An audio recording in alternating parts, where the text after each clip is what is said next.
خدا باپ، بیٹے اور روح پاک کے نام سے آمین۔ کلام مقدس میں سے آج ہم پڑھیں گے تکوین، جو کہ 50 ابواب پر مشتمل ہے۔ پہلا باب شروع کرتے ہیں۔ کائنات کی تخلیق۔ ابتدا میں خدا نے آسمان اور زمین کو خلق کیا، اور زمین ویران اور سنسان تھی، اور گہراؤں کے اوپر اندھیرا تھا، اور روح خدا پانیوں پر جنبش کرتی تھی۔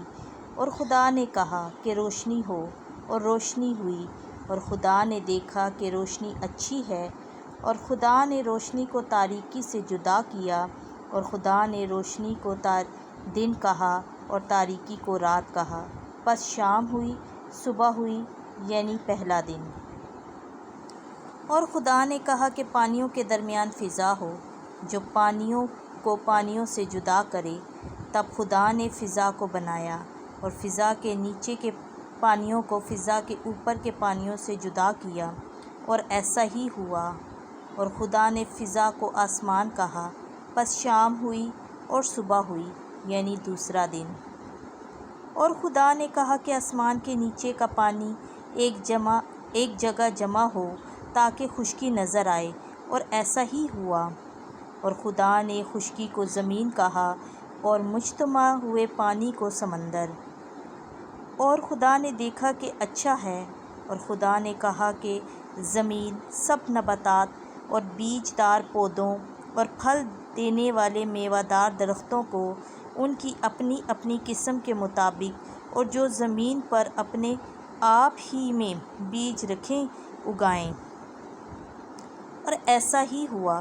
تب زمین نے سبز نباتات اور بیج دار پودوں اور پھل دینے والے میوہ دار درختوں کو ان کی اپنی اپنی قسم کے مطابق اگایا، اور خدا نے دیکھا کہ اچھا ہے۔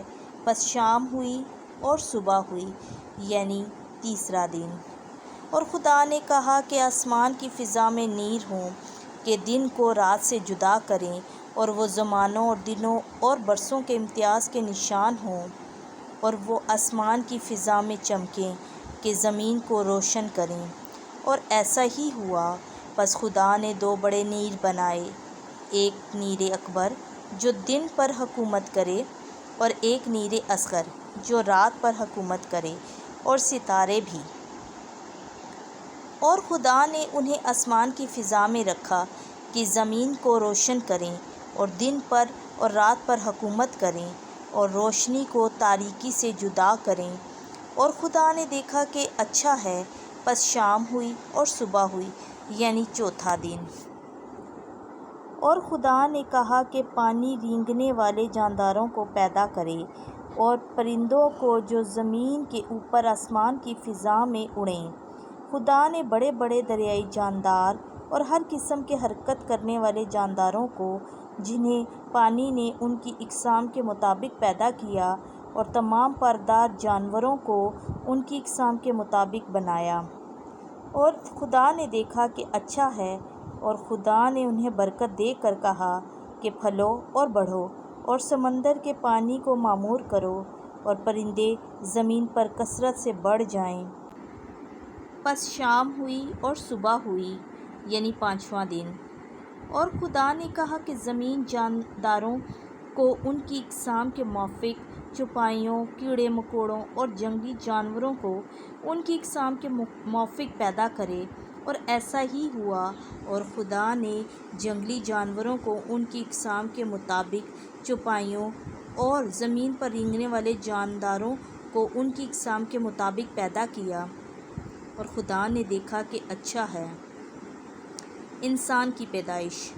اور خدا نے کہا کہ ہم انسان کو اپنی صورت پر اپنی مانند بنائیں، اور وہ سمندر کی مچھلیوں اور آسمان کے پرندوں اور چوپایوں اور کل روئے زمین پر سب کیڑے مکوڑوں پر جو زمین پر رینگتے ہیں حکومت کرے۔ اور خدا نے انسان کو اپنی صورت پر پیدا کیا، خدا کی صورت پر اس نے اسے پیدا کیا، نر و ناری انہیں پیدا کیا۔ خدا نے انہیں برکت دی اور کہا، پھلو اور بڑھو، اور زمین کو معمور اور محکوم کرو، اور سمندر کی مچھلیوں اور آسمان کے پرندوں اور سب زندہ مخلوقات پر جو زمین پر چلتی ہیں حکومت کرو۔ اور خدا نے کہا، دیکھو، میں ہر ایک بیج دار نباتات جو زمین پر ہے اور سارے درخت جن میں ان کی اپنی قسم کا بیج ہے تمہیں دیتا ہوں، اور یہ تمہارے کھانے کو ہوں، اور زمین کے سب چرندوں اور آسمان کے پرندوں اور سب کو جو زمین پر چلتے اور زندگی رکھتے ہیں، انہیں میں سارے سبز پودے کھانے کو دیتا ہوں۔ اور ایسا ہی ہوا۔ اور خدا نے ان سب چیزوں کو جو اس نے بنائی تھی نظر کی، اور دیکھا کہ بہت اچھی ہے۔ پس شام ہوئی اور صبح ہوئی، یعنی چھٹا دن۔ خدا باپ